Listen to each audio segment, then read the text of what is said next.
pinakabobong lyrics na narinig ko sa buong buhay ko. I close my eyes and I can see. Close my eyes and I can see. So, paano mo siya nakita kung nakasara yung mata mo? Ito naman yung pangalawa. Nagloko ka rin naman. Di ka lang nahuli. Nagloko ka rin naman. Di ka lang nahuli. So, paano mo nalaman na nagloko siya kung di siya nahuli? Ay, napakabobo talaga. Joke lang.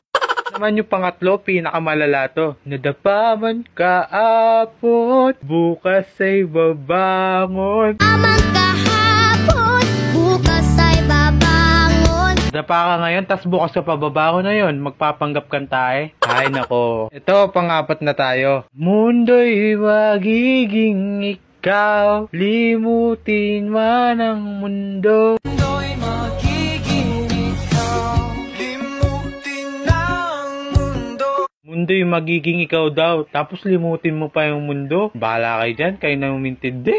Ito, pang-5 na tayo. Napapakanta tuloy ako dito sa lyrics ng mga bobon to. Ito na nga, ito na yung pang-5. Aalis tayo sa tunay na mundo. Aalis tayo sa tunay na mundo. So, may peking mundo. Saan ka pumunta? Moon? Sun? Mars? Ito na yung last. Mababa to. Pakinggan nyo at tintindihin nyo. Naubusan na ng bakit. Tapos ito yung sunod. Bakit umalis nang walang sabi? Bakit di siya lumaban?